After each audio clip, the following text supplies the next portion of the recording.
Shalom, selamat pagi Bapak Ibu Saudara-saudari yang terkasih di dalam Tuhan. Kita bersyukur Gema Kabar Baik kembali menyapa kita hari ini, Senin 20 Oktober 2025. Dan Gema Kabar Baik kita pada hari ini disadur dari santapan harian. Firman Tuhan di dalam Lukas 23 ayat 13 sampai 14. Demikianlah firman Tuhan. Lalu Pilatus mengumpulkan imam kepala dan pemimpin-pemimpin serta rakyat, dan berkata kepada mereka, "Kamu telah membawa orang ini kepadaku sebagai seorang yang menyesatkan rakyat. Kamu lihat sendiri bahwa aku telah memeriksanya, dan dari kesalahan-kesalahan yang kamu tuduhkan kepadanya, tidak ada yang kudapati padanya." Bapak Ibu Saudara, kalimat berikut ini diulang-ulang Pilatus sampai 3 kali. Kejahatan apa yang telah dilakukan orang ini? Tidak ada kesalahan apapun yang kudapati padanya. Lukas pasal 23 ayat 4, 14, dan 22. Hal itu pertanda bahwa Yesus tidak memiliki kesalahan apapun. Bahkan Raja Herodes juga tidak mendapati kesalahan apapun. Sebenarnya Yesus tidak layak untuk dihukum mati.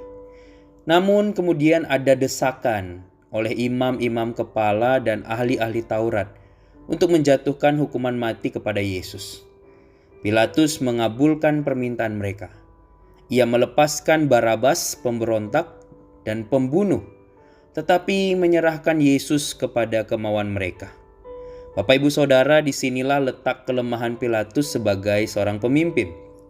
Ia membuka peluang untuk berkompromi. Oleh karena itu rakyat dan para pemuka agama mengambil kesempatan. Mereka mendesak Pilatus agar segera menjatuhkan hukuman karena sangat ingin menyingkirkan Yesus. Demi kedudukannya sebagai gubernur, Pilatus juga mengesampingkan keadilan dan memilih menuruti suara pemuka-pemuka agama dan rakyat. Pilatus sebenarnya memiliki wewenang menegakkan hukum secara adil. Namun adanya desakan dari orang banyak membuat ia menyelewengkan jabatan, keadilan, dan hukum. Akibatnya orang benar, yaitu Yesus, menjadi korban. Tidak ada kesalahan dalam dirinya, namun dia tetap dihukum. Bahkan Yesus dihukum mati atas permintaan orang banyak. Di balik semua itu, begitulah cara Yesus menyelamatkan kita, Bapak Ibu Saudara. Dia adalah orang yang tidak bersalah, yang mampu menebus manusia dari dosa-dosanya. Seandainya Yesus memiliki kesalahan, Dia tidak layak menebus dosa kita, dan keselamatan bagi kita tidak akan terjadi. Yesus yang menjalani itu semua membuktikan bahwa Dia benar-benar Mesias yang sudah ditetapkan Bapa untuk menyelamatkan kita. Bapak Ibu Saudara, respons yang tepat bagi kita yang sudah mendapatkan keselamatan yaitu katakan iya jika ya dan katakan tidak jika tidak. Jangan karena kepentingan pribadi, keadilan dibelokkan. Yesus menjadi teladan kita. Dia yang tidak bersalah rela menanggung kesalahan supaya kita menjadi benar. Kiranya kita boleh terus hidup benar di hadapan Tuhan, menjadikan Yesus sebagai teladan dan sungguh-sungguh hidup di dalam kebenarannya saja. Amin firman Tuhan, mari kita bersatu dalam doa. Bapa di surga, kami bersyukur untuk hari baru yang Kau berikan kepada setiap kami. Kami juga bersyukur untuk firman-Mu pada pagi hari ini.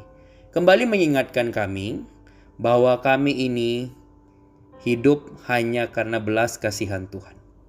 Tuhan Yesus mati di kayu salib untuk menebus dosa kami. Tuhan Yesus yang tidak bersalah kemudian harus menanggung dosa dan kesalahan kami, supaya sekarang kami boleh menjadi orang-orang yang dibenarkan di dalam Tuhan. Tuhan, tolong kami untuk sungguh-sungguh hidup benar di hadapan-Mu. Kami rindu untuk terus memuliakan Tuhan saja. Kami rindu seluruh aspek kehidupan kami benar-benar kami persembahkan untuk kemuliaan Tuhan, bukan untuk kepentingan pribadi. Tolong kami tidak seperti Pilatus yang kemudian karena desakan, karena kepentingan pribadi kemudian berkompromi terhadap kebenaran. Kami rindu terus hidup di dalam kebenaran Tuhan. Tuhan, mungkin ini sulit di tengah-tengah dunia yang semakin bengkok ini, untuk terus berdiri di atas kebenaran Tuhan.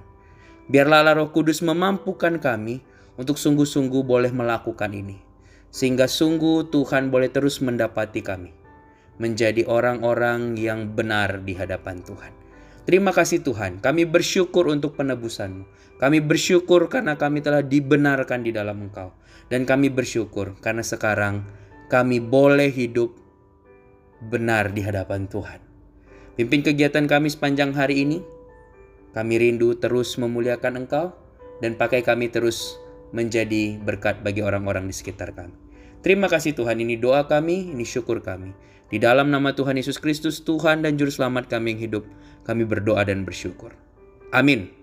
Selamat pagi Bapak Ibu Saudara semua, selamat beraktivitas, tetap jaga kesehatan, selamat menjadi berkat. Tuhan Yesus memberkati orang semua. Shalom.